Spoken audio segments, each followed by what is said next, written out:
হাতে button phone আর সবুজ পতাকা নিয়ে যে নারী রেলের গেট নামাচ্ছেন তার নাম লতা, যিনি 2022 সাল থেকে গেটম্যান হিসাবে দায়িত্ব পালন করছেন। আমি যে কদিন দেখছি এই আপা খুব নিজস্ব মনে করে ডিউটি করে এবং উনি কোনো ডিউটি ফাঁকি দেয় না। এক হাতে শক্ত করে পতাকা ধরে হাজারো মানুষের প্রাণের নিরাপত্তা দিচ্ছেন, আরেক হাতে তার স্বামী, 3 সন্তান ও সংসারের দায়িত্ব পালন করছেন। স্বামীকে সহযোগিতা ও নিজেকে স্বাবলম্বী করতে এবং সন্তানদের মানুষ করতে 2 হাতে 2 বড় দায়িত্ব সমানতালে চালিয়ে নিচ্ছেন লতা। 8 ঘন্টা ডিউটি, তারপরে আমি ফ্রিতে রয়েছি। এরপরে যতটুকু সময় সেটা আমি আমার বাচ্চাদের আর সংসারের কাজে ব্যয় করি। নারী হিসেবে এমন কাজ করায় কেউ কেউ খারাপ মন্তব্য করে, আবার অনেকে ভালোও বলে। সব মিলেই চলে যাচ্ছে বললেন তিনি। এটা যেহেতু পাবলিক পেজের কাজ, সে সাপেক্ষে মনে করেন কিছু না কিছু সমস্যা তো ফেস করতেই হয়।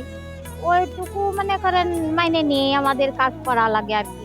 যেহেতু আমরা মেয়ে, ভালো মন্দ সমাজে সব রকমের মানুষই আছে, ধরেন সব সিচুয়েশনেই মনে করেন অ্যাকসেপ্ট করে আমাদের এই কাজগুলা করে যাওয়া লাগে আর কি। এছাড়া কিছু করার নেই, করতে হবে। যেহেতু চাকরি করতে আসছি, সবকিছু মানে নিয়ে 5-6 বছর, মানে 5 বছর শেষ হয়ে 6 বছর রানিং চলতেছে, অভ্যাস হয়ে গেছে।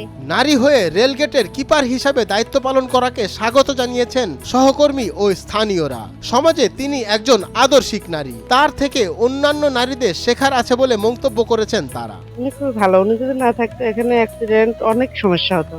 উনি এসে গেট লাগায় বেশ অনেক মানে পথযাত্রীকে খুব উপকার আছে।